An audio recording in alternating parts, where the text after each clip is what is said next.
The Economic Club of Minnesota's mission is to provide a world-class, nonpartisan forum for national and international leaders in business and public policy to discuss ideas that affect how Minnesota can better compete in the global economy. The Economic Club of Minnesota, engaging the world, strengthening Minnesota. Well, let me start by thanking Kathy Clark for this introduction. Many thanks also to the Economic Club, to Mark Kennedy, to Tim Penny, who've put together this extremely impressive crowd and event. And what both Kathy Clark and Mark and Tim have been starting from is obviously that international trade matters a lot for this place. That's what I think is the sort of matrix of my being here today and addressing you on this issue of international trade, which, and that's the substance of the message I have for you today, is changing, and changing incredibly rapidly.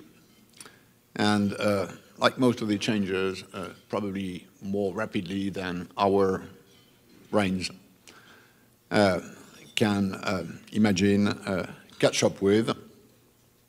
But the reality is, and I've been seeing that since yesterday in all these formidably interesting briefings I've had with a number of global companies here and more this afternoon, it's a reality which is rooted in places like Minnesota, like Minneapolis. Now, let me start with a sort of local element, which is that 50 years ago, one of Minnesota's favorite songs penned a song of protest that quickly evolved in an anthem for a generation, which, by the way, happens to be my generation. And what this young Robert Zimmerman wrote at the time, and I quote, is, as the present now will later be past, the order is rapidly fading. Now, from St. Paul, Minnesota to Saint-Germain-des-Prés, which I also happen to know a bit, the voices of young people echoed across college campuses, in the streets, in the squares. And Bob Dylan's words from 49 years ago, I believe, still ring true today. Times, they are a-changing. This is true for technology, this is true for geopolitics, this is true for social norms. It's true as well in terms of trade. Factors, large and small, are changing the way we trade in the 21st century. Certainly, trade retains its central place in the global economy. Indeed, even though trade volumes expanded rather marginally last year, the volume of international trade reached a record $18 trillion. Moreover, nearly every government in the world takes today the view that trade must be on the menu of options to generate growth and jobs. But in a great many other ways, the nature of trade has changed immeasurably. Who would have imagined that China, on entering the WTO 10 years ago, would be 10 years later the largest world exporter? Who could have foreseen the travails of the Doha round negotiations that brought us to the brink of success before we reach an impasse over an issue as old as trade itself, which is the exchange of manufactured goods. Even the way we trade has changed immensely. In the past, goods were made in US, Germany, or Japan. Today, goods are made in the world. The expansion of global value chains means that most products are assembled with inputs from many countries. Products cross borders frequently during various stages of production, assembly. Trade in intermediate goods is the most dynamic sector of international trade, growing at a rate, volume-wise, of 6% per year. And this trade is taking place in high technology sectors while they're generating well-paid jobs. Just to give you one average global number, 20 years ago, the import content of exports was 20%. Today, it is 40%. Now, the thousands of companies involved in these global value chains realize that access to important components at the cheapest price is vital to retaining a competitive edge for exporting in tough global markets. In Minnesota, 60% of imported products are used by US workers to manufacture goods in the US and sell them either domestically or abroad. And that's a big figure. Savvy governments are aware that trade policies which encourage enterprises, particularly small and medium-sized enterprises, to participate in global value chains, make it easier to attract foreign investors looking to build local production facilities. So in trade, as probably in all things, change is not only inevitable, it is necessary. And even new trading powers have emerged, and new trading techniques have been adopted.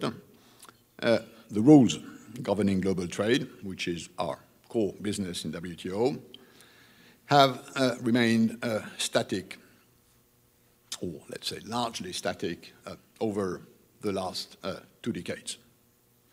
And this is a problem. Governments acknowledged the need to change these rules when they agreed to launch the Doha Round in 2001. And though the WTO had opened its doors only 6 years before, it was already clear that the global rules needed to deliver more for developing countries and needed to be modernized to better reflect how business is conducted in the 21st century. After 10 years of tough negotiations, ministers just conceded at our last ministerial conference in December that this Doha Round in its current configuration could not be concluded in the near future. Why is it so? Many explanations are going around on this. My own sense, for what it's worth, as the DG of this organization, is that the WTO is painfully absorbing the seismic geopolitical shifts of the last decade. Developing countries like US, EU, Japan, believe that big emerging countries like China, India, Brazil, should make a greater effort to open their markets to imports of manufactured products. These emerging countries, in turn, say that they are developing countries and that the negotiating guidelines, which were agreed 10 years ago, clearly mandate that their contribution to market opening be less than the one of advanced countries. And by the way, the WTO is not the only multilateral organization which must address a new paradigm in which countries have had difficulties in adjusting to a new share in contributions and in responsibilities. Take the climate change talks. Take negotiations to reform global finance rules.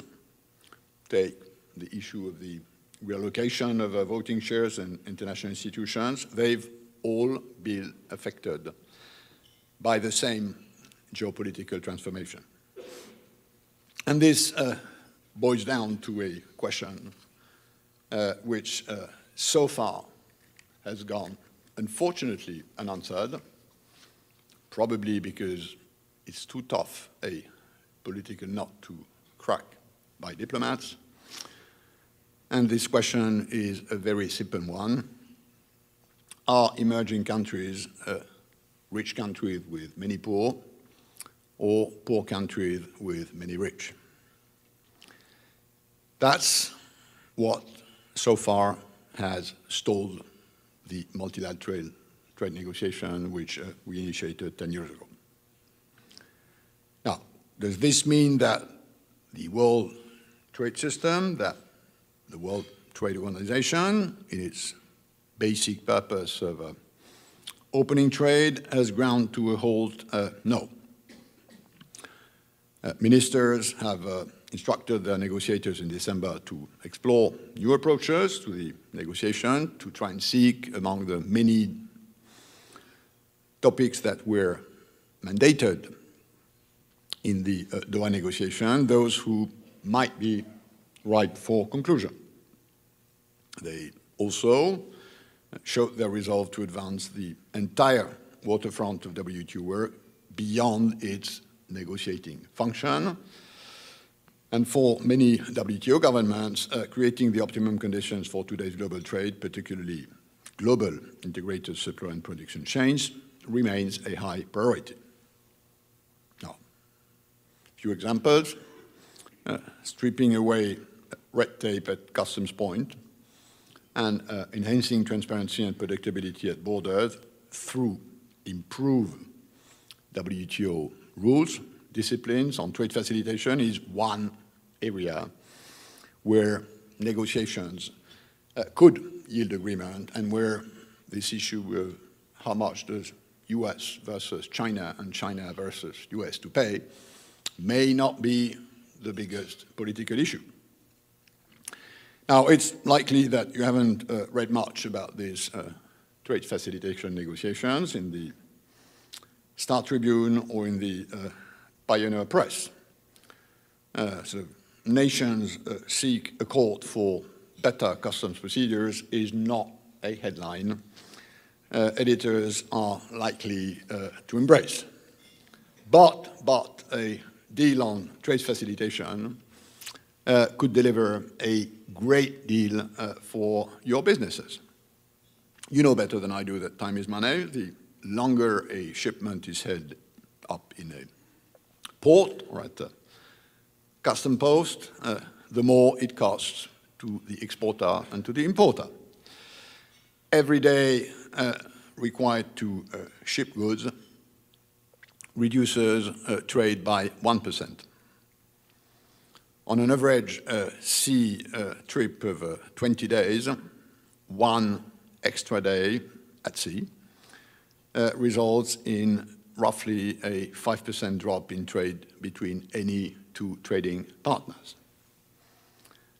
Overall, our friends in the OECD estimate fees, formalities, clearance procedures to constitute roughly 10% of the value of any trade transaction. What's the global number? Close to $2 trillion. Now, a WTO deal on trade facilitation would reduce these costs from roughly 10% of the value of trade to 5% of its value in, let's say, 4 or 5 years. Now, that comes to a cool $900 billion gain for business globally. And that's what's on offer in Geneva with the deal on trade facilitation being negotiated. Now, as business leaders involved in international trade, you, I'm sure, understand that a shipment requiring 30 documents to move through the port and onto a truck will cost you more than one that requires 5 documents. You know that having to pay a myriad of agencies of different sorts to ensure safe passage of your shipments is cause to reconsider doing business in a particular country. And that is true to business here in Minneapolis, as it is to business in Mumbai, in Dhaka, in Cape Town, or in Mombasa. So further opening trade in transportation, logistics, information services is another example of an area where WTO members are now focusing their attention. Again, this should be a no-brainer given the importance of services to global supply chains. Governments are struggling to find other areas of the negotiations on which they can agree. I'm becoming a bit more confident that something more can and will be done, for instance, to help our poorest members, the least developed countries.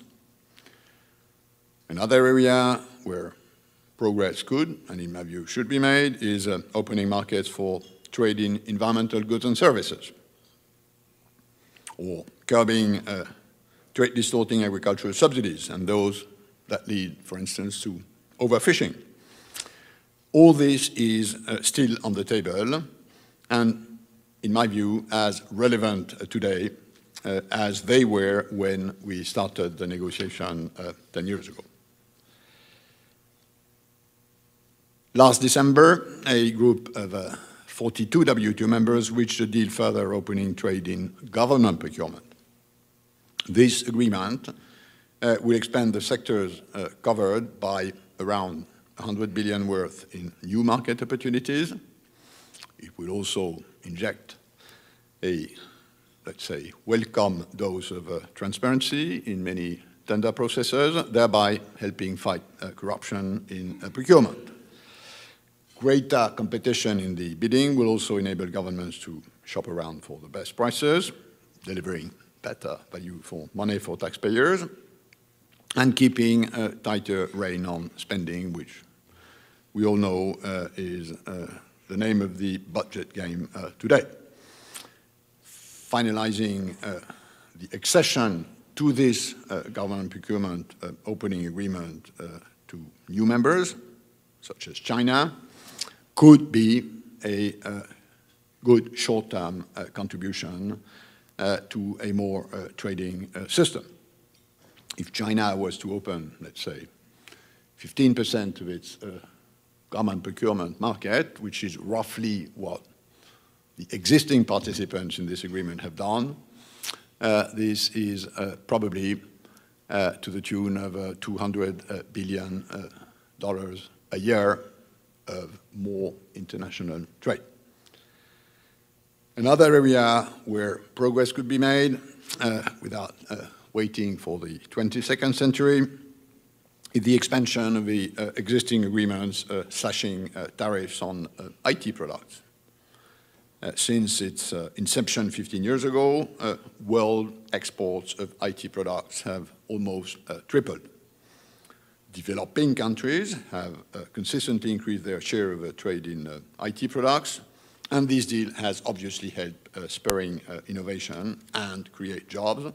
And it's a very good, modern, up-to-date example of how opening trade can become very quickly a win-win game. Finding ways to change our rules for the better and the right format in which such improvements could be negotiated remains a huge challenge, but if the trading system is to remain fully relevant to companies which operate globally, these issues cannot be swept under the carpet. Now, there's another important part of the trade agenda for which change is urgently required, which is how well we tell the story of trade.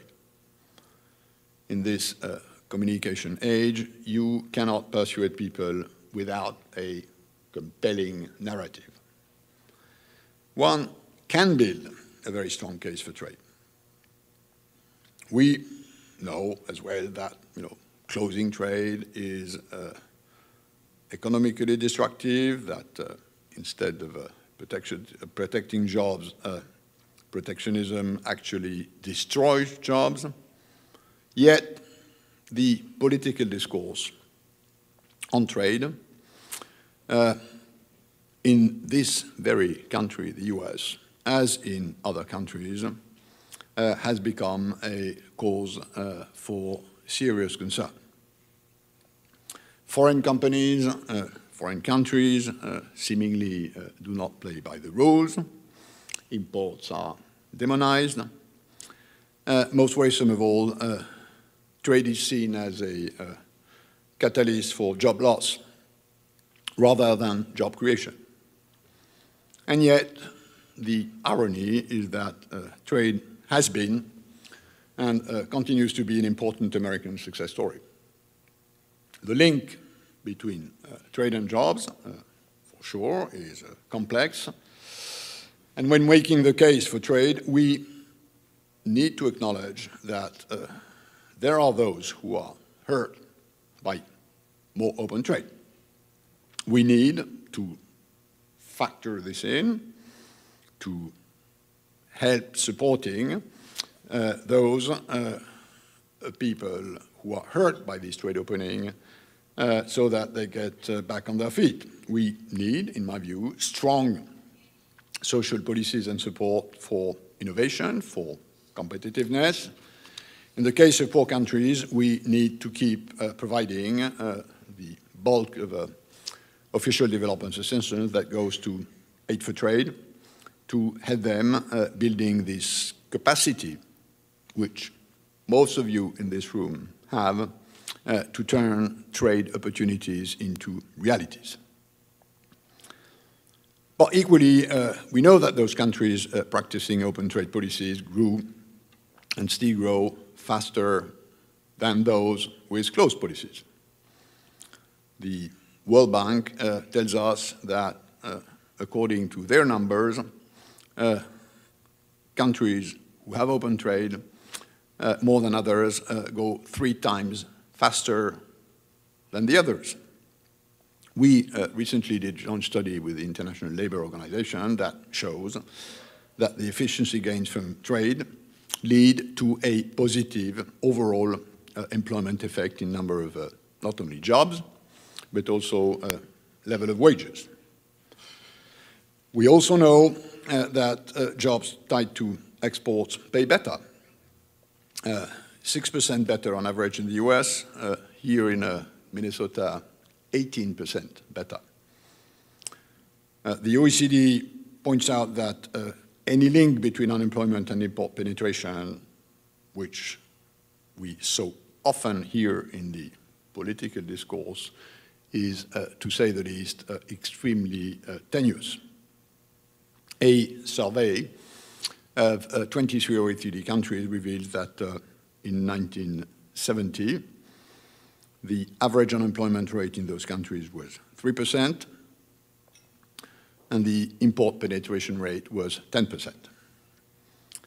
Today, the import penetration average has jumped to 45%, while unemployment, although elevated in post-crisis economy, is at 8%.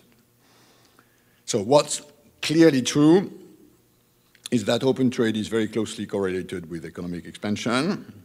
And today in the US, this is more true than ever. The contribution to US GDP during 2010 or 11 is roughly a triple of the average rate of contribution of international trade to US growth for the previous 50 years. President of the US, in his 2009 State of the Union address, challenged Americans to double exports by 2014 as a mean of offsetting sluggish domestic demand. I don't know if the US can hit this target, but I do know, because I look at my numbers, that US export rose 525 billion in the last 2 years, and that exports of goods and services from the US reached, for the first time last year, the benchmark of 2 trillion. I don't think any of this is really new to you. Minnesota is home to a multitude of world-class companies that compete across the globe. Last year, Minnesota enterprises exported more than 20 billion worth of merchandise to more than 200 countries and territories, everything from civilian aircraft parts to integrated circuits to medical supplies, corn, wheat, soybean. Exports were up more than 7%, which is clearly above world average. And sales to China, the state's second largest export market, grew by 23% last year. More than 20% of the jobs in this state depend on trade, which is twice the share you had in 1992, which is not that far ago. So, exports are great, but foreign direct investment and imports are also good for the country and for the state. Foreign-owned companies employed nearly 90,000 workers in Minnesota. 7% of all manufacturing jobs in the state are with US subsidiaries of foreign companies. And these companies, back to wages, pay an average of 30% more than their US headquartered counterparts. So these news, these good news, these numbers, which reflect the reality, are not limited to the US. As we know, largely thanks to the expansion of global trade, extreme poverty is in retreat. The World Bank estimates that an unprecedented 550 million people have escaped abject poverty over the last decade. For the first time in history, less than half of the Africans are below the poverty line. Trade has been an important reason why. And expanded trade in countries like China, Brazil, India, Indonesia, Chile, just to take a few examples, is a major source of growth and of poverty alleviation. So the question is, why is this story not really getting out? Now, we, the WTO, have to accept our share of the blame.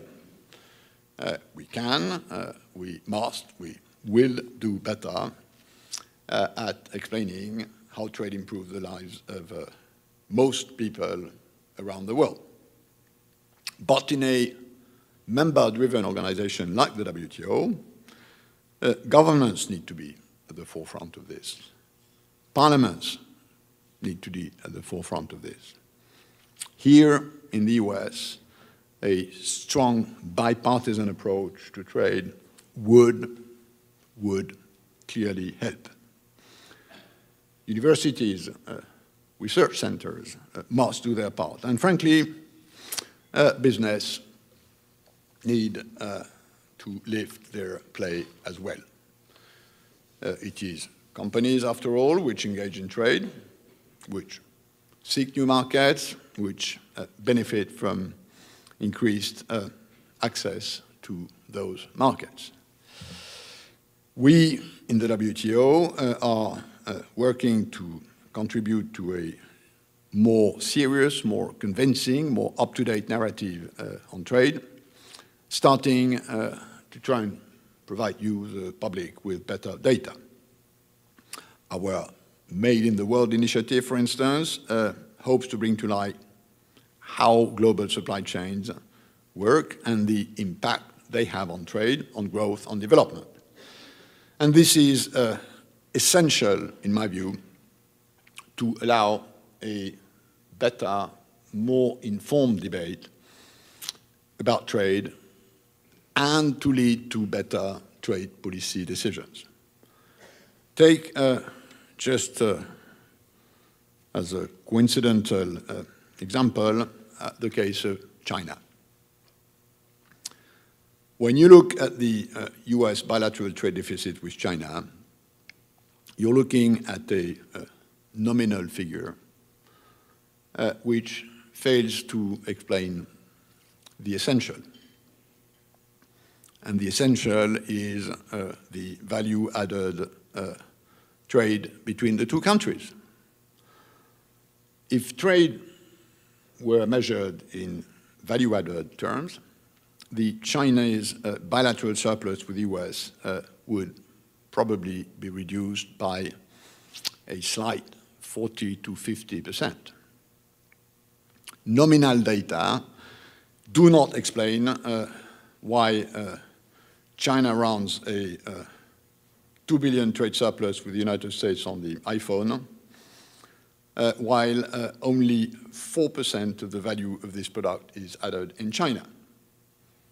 A figure, by the way, much smaller than the value added in the US. So, an iPhone or an iPad, which is made in China, exported to the US for, let's say, $400 a piece in the bilateral trade balance between China and US, has 4% Chinese added value, i.e. job content, whereas the added value in the same product, which is important from China to the US, has probably 4 times more US job content than Chinese job content. So that's the reality, and the conclusion is that there is something wrong in the way we measure trade, i.e. we still do it, like in the Middle Ages, in incrementing the trade number each time a bit of a piece of a component or a part crosses a border.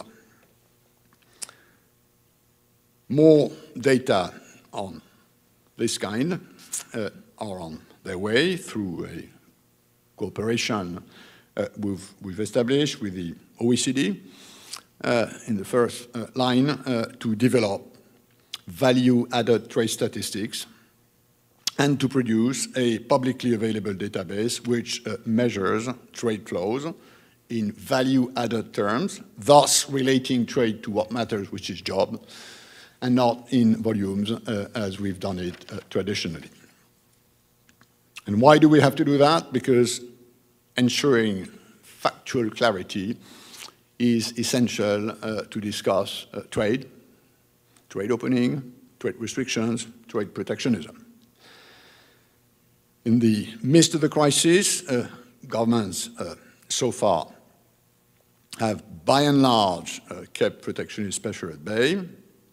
Some governments have actually pared back trade barriers, but these protectionist pressures continue, and they will continue, I'm convinced about this, as long as unemployment remains so unacceptably high.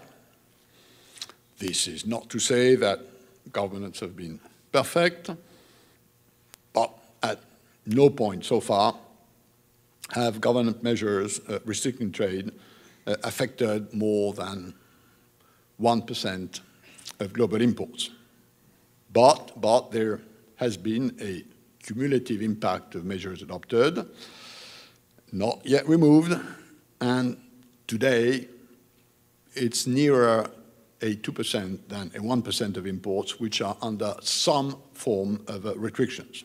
Now, we will produce our regular report, which tracks trade policy developments in the coming weeks, but it's already clear, and I can already tell you that a variety of new import restrictions are being implemented, and that sort of 100 such measures have been put in place since we last reported on this radar screen picture, which is mid-October last year. We live today in a society which is changing, perhaps more rapidly than any which preceded it. Such rapid change probably instills an enormous range of emotions, from fear to hope to confidence. We may not know what the future holds for us as nations, as companies, as individuals, but we do know for sure is that things will keep becoming profoundly different tomorrow. We will have to keep adapting to change. We will have to manage it as best as we can. And in a global economy, the interconnectedness increases every day, thanks mainly to technological progress. That means that we still have to ensure our rules, our practices fit our circumstances. And this is why the WTO and other multilateral organizations are so important. So I began my remarks with a quotation from one famous poet, and I'd like to end with another one, another poet who spoke for another generation on the cusp of a great change. And this other poet is Bertolt Brecht, who said, and that's my conclusion, because things are the way they are, things will not stay the way they are. Thank you for your attention.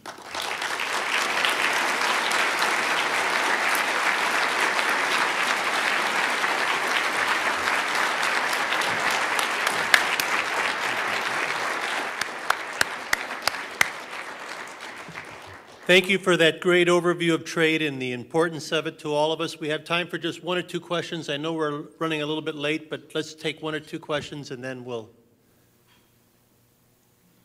Anybody, do we have a mic from, go ahead.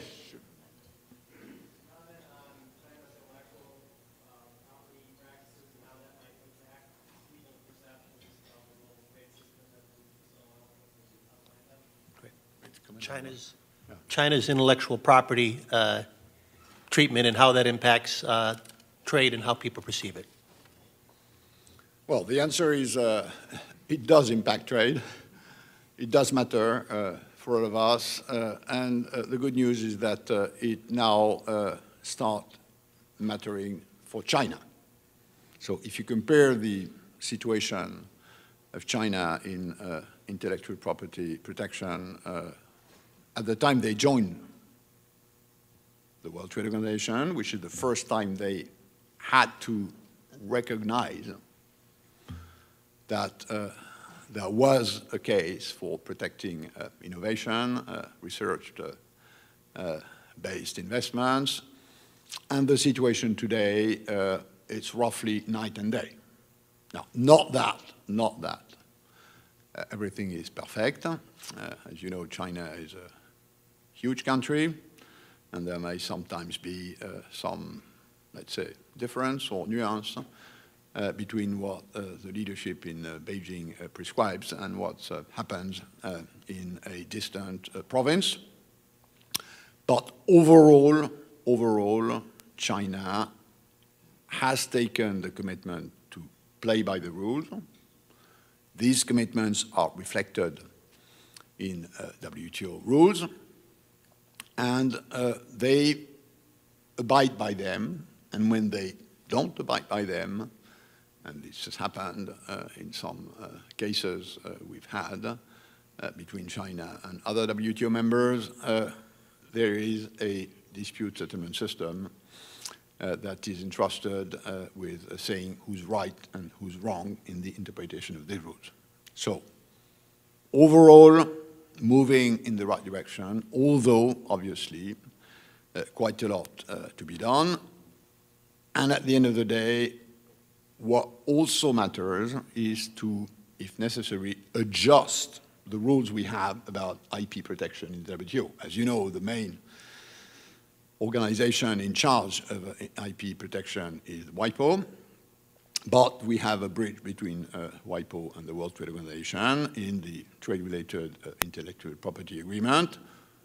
So far, this agreement is in the shape it was agreed, decided in 1995. There are here and there reasons for trying to adjust, update it, but overall, it's moving in the right direction. Great. One last question. Over here. Yeah, I was just curious what your thought about the future of really sort of resource nationalism and economic nationalism, whether it be food self-sufficiency or restrictions on exports by resource exporters. There seems to be more of a trend towards some economies anyway, trying to keep more at home. I was just curious what your take on that was. Well, that's a good point.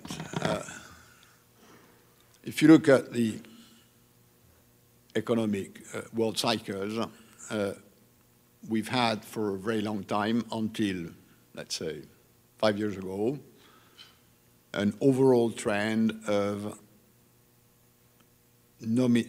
real decrease of prices of commodities, including, by the way, energy, minerals, and food.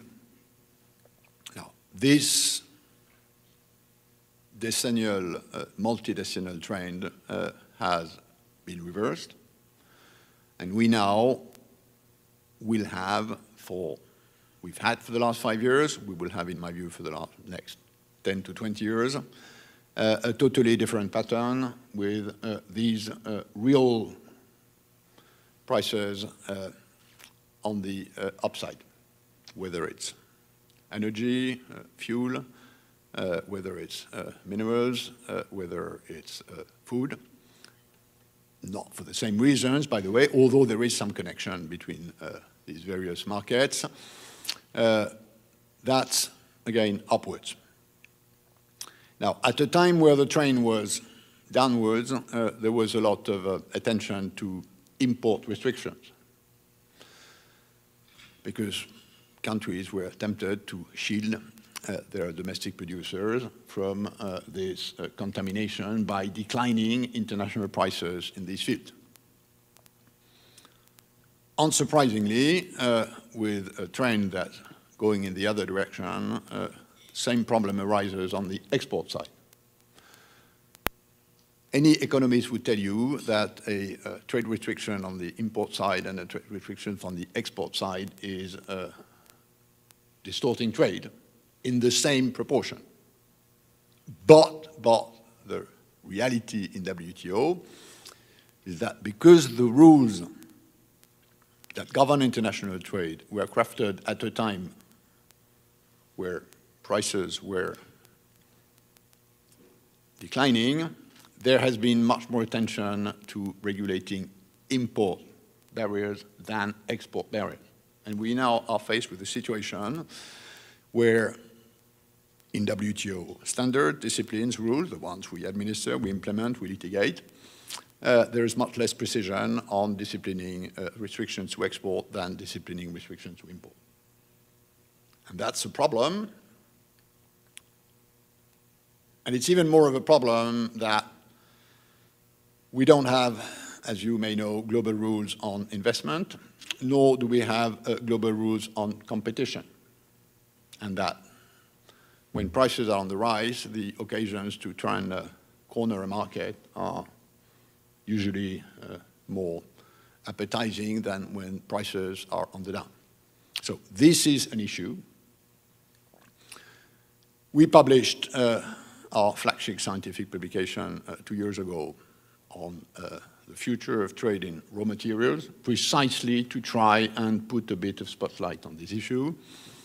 So far, this has not translated into new rules in WTO, even if existing rules do bring some element of discipline, as evidenced by the case which China lost recently on the rare earth export restrictions.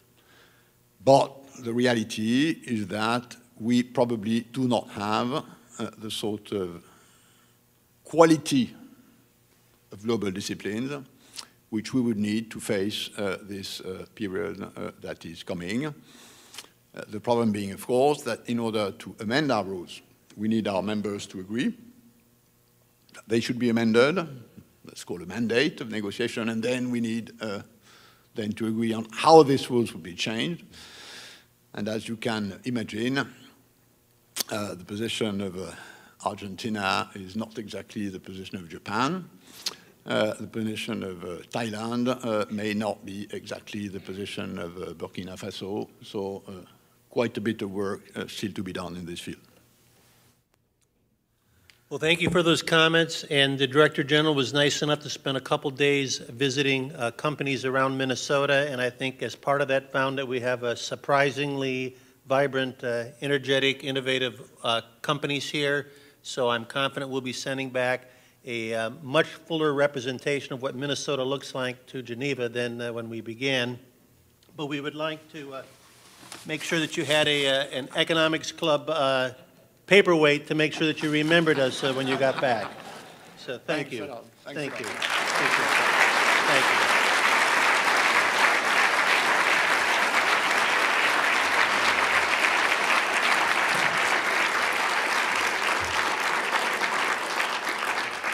And we will long be remembered as the state of Toy Box, whether it's the nice toys that Polaris had and showed us, or the 3M Innovation Center, or the other major companies we visited, and we thank all our hosts for making that possible. I just wanted to remind you of two things before you leave. On your tables is the enrollment for next year. We've had a great year this year, which will be ending up next month, but we always strive to outdo each other every year, so I encourage you that our members and our sponsors please renew for next year. And our last session will be May 10th with Coach Lakota from the Federal Reserve coming and giving us his insights. So have a great couple of weeks between now and then. Thank you for your support. Thank you for being here.